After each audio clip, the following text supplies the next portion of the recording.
Hi, everyone. My name is Bob Jablonski. I am a tax resolution specialist, and today I'm going to help you complete a Form 433-F.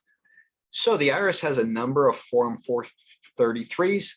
Each of them is called a collection information statement, where they are compiling information on your assets, your liabilities, your income, and your expenses to get an idea of what you can afford to pay the IRS.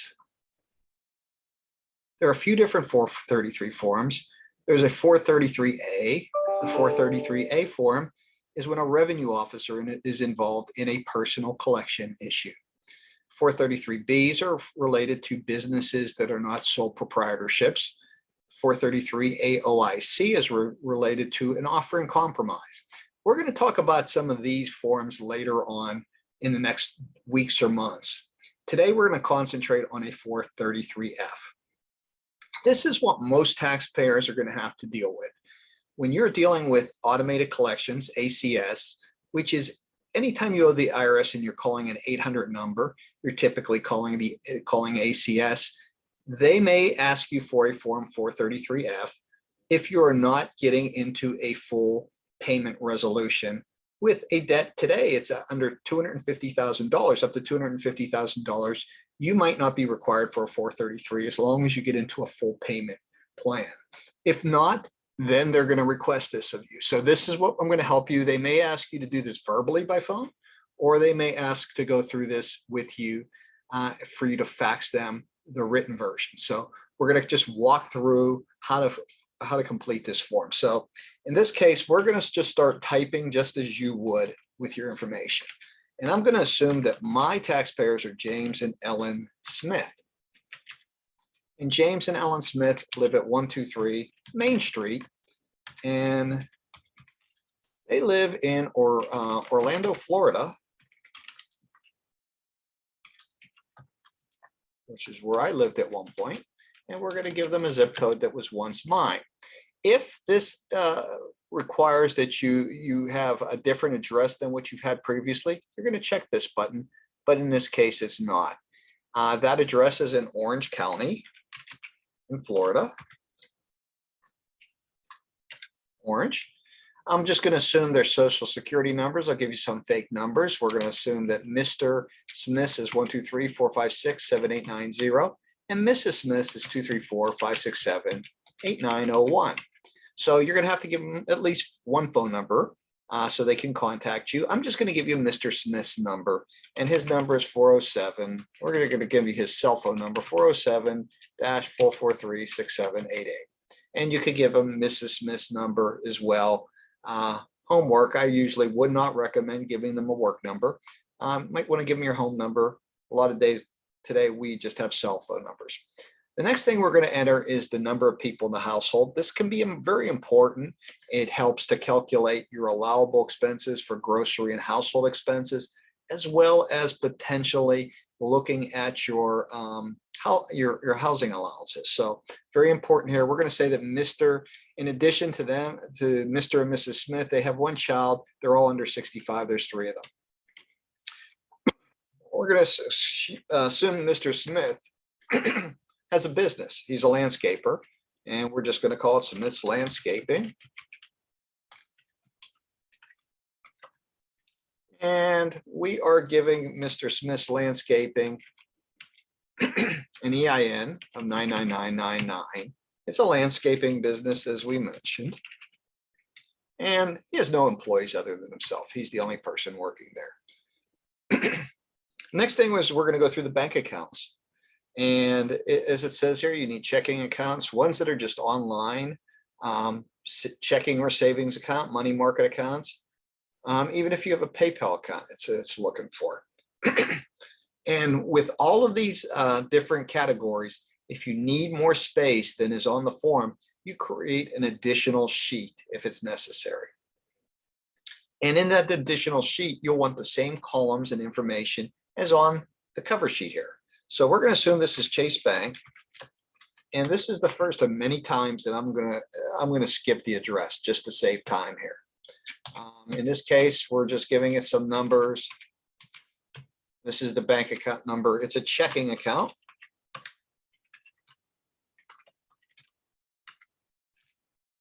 And the current balance is $2,150. This is a personal account. However, Mr. Smith, he also has a business account, and we're going to deal with that here. Once again, this is a checking account. The balance here is $1,422. And we said this is actually a business account. So we're going to check that it's a business account. This is where all your investments come in. You may have, as a taxpayer, you may have several retirement accounts, 401k, an IRA, a Roth, a traditional. You could have a brokerage account. You could have all kinds of different accounts, commodities, silver, gold, all of these other investments, they belong here. And once again, you would use an additional sheet if necessary. We're just going to give you, in this case, this is going to be Charles Schwab, and it's going to be an IRA. And we're going to skip the address.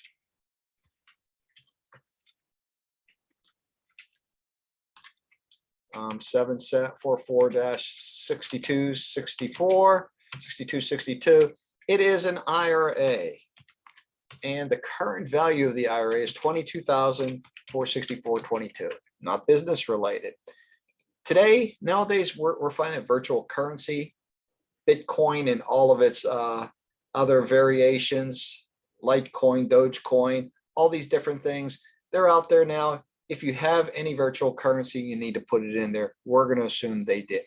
I'm just going to put the mailing address without the city and state here for the Smiths. Your primary residence, their payment per month is $2,000. We're going to say $1,850. The year they purchased this was 2017. They purchased it for $325,000. Now, important here, if you are completing this, it's not the amount you always pay the mortgage company. The amount you pay the mortgage company may include taxes and insurance, and you'll see we're going to put that separately below. The current value here is, the IRS typically goes to Zillow. You can go to Zillow, or you can find it's anywhere else. You might have a real appraisal, third-party appraisal that's the best. You may use your property tax bill if it makes more sense for you. But we're going to say in this case it was $400,000. And we're going to say, just to make it simple, the math, $280,000 is the amount owed, and the equity is $120,000. If you had a rental property, you'd put it here as well under other. I'm just going to put here car one. So this is where your car, your furniture, you have a motorcycle, a boat. Let's say you had a whole life insurance policy. Anything of value would go here that is not in another section. And so we're going to say here car one, monthly payment, $325. Too much here, $325. We're going to say the year purchase, 2019. Final payment, $1,224. Current value, we're going to say the current value is $15,000. Because it's so new, it's actually underwater. So there's no equity in car one. Car two, we are going to put out there. And that car payment is $400. It was purchased 2017. Payments coming up a little bit more. It's due. It's $10,000, but you only owe $4,000 on it. And you have $6,000 of equity in the car. Once again, we're not expecting these things to have 0, 0, 0. This is for purposes of getting through this quickly. Most of these things, you're going to find this on an auto site, and you're going to get the exact value of the vehicle and the exact amount that you owe. Your credit card, you're looking at, let's say we have a Visa, and the credit limit is $18,000, only owe $12,000. It's letting the IRS know that you have $6,000 available, and the payment there is $325 per month. So we're going to go to the next page. And the next page, we're going to talk about, this is a little bit about the business, what accounts receivable. And we're just going to say customer one, We're going to skip the address as we said earlier. And the amount owed is $3,200. Now, if you have more than two of them, you're going to put it on an additional sheet. Total the additional sheet here and the full amount. We only have one accounts receivable, and that amount is $3,200. This would be if the business had a merchant account. They took credit cards. Mr. Smith's business does not take credit cards. Next, we're going to go to the income section. We're going to talk about employment.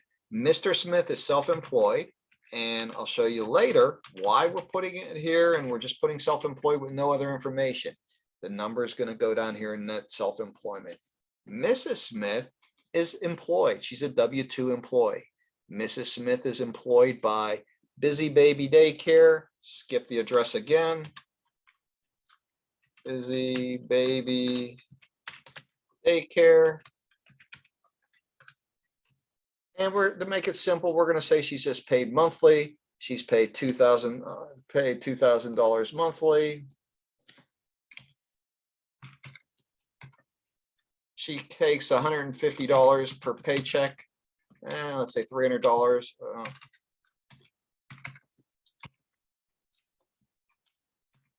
$250, and then another $50 goes to state. She's been with the employer for 2 years.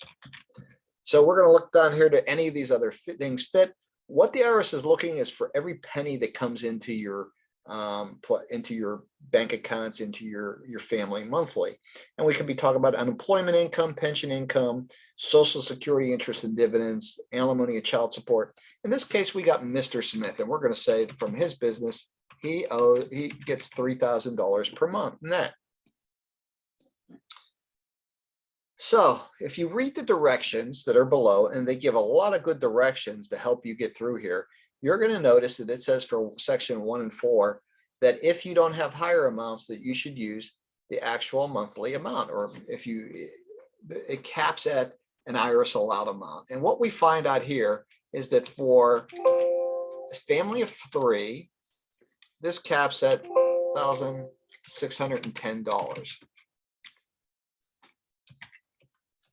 for a family of 3, and that's what it's costing them. So we're just going to give them what it's costing them there. The only times you would change is if you had a special diet that was medically required, etc.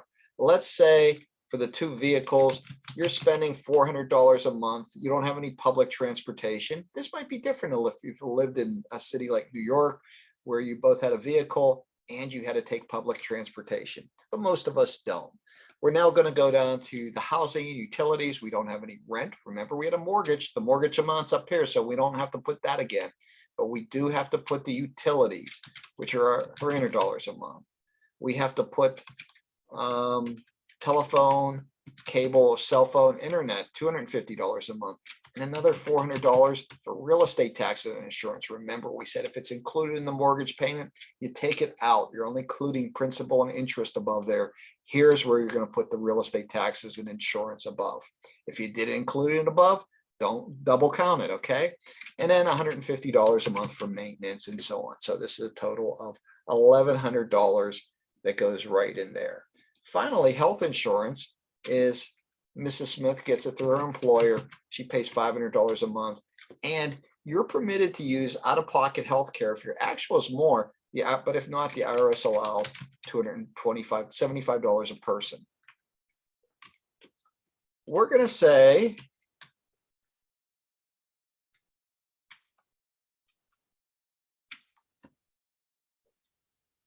just to go through here, generally $400 is going to be allowed here. We're not going to go too deep into this right now because there's limitations based on the county you live in and that size of your household. Generally, the IRS is going to let you take it. And even if this was 0, the IRS is going to allow you to have $225. Your child and dependent care, $400. I'm not going to ask you to complete this because it could get really confusing. Let's say Mr. Smith is paying $200 a month in estimated tax payments. They have some term life insurance in the total of $65. I'm not going to complete a lot of these things, but just be aware of them. Some of them are really important. Some of them the IRS typically is not going to let you take care of if it's voluntary. But some of them the IRS will allow you. If they're student loans and they're guaranteed by the federal government, yeah, that's permitted to be, minimum payments permitted to be taken. child support, court-ordered items are permitted to be taken. You might want to put all of the other here just so you know your total amount that you're being dispersed. And you may have to fight that battle with the IRS to allow it. Finally, under penalties of perjury, you're going to sign and date this. If you need to fax it, you will. If not, like I said, you'll do it by phone. So keep in mind, you're either going to do this verbally with ACS or you're going to fax it over to them so they can take action. So I hope you found this valuable. And if you did, please like the video so others will watch it. And please subscribe to our channel so you continue to hear more about what can help you in dealing with your IRS problems. We deal with IRS in two different ways for our clients. First of all, we represent them one-on-one. We stand in their shoes before the IRS so they don't have to talk to the IRS. The other thing is that we have a do-it-yourself program that starts at $199 and up, depending on how much help you need from us. And if you're interested in either of those programs, contact us. You can do that by phone at 972-821-1991, or even prefer, go directly to my appointment calendar at the address that's shown there. And feel free to set up a free 15-minute consult to see if either of our programs are a good fit for you. Until then, I hope you subscribe to our channel so you can continue to get some more of the good content. And until our next video, I wish you all the best. So have a great day and talk to you soon.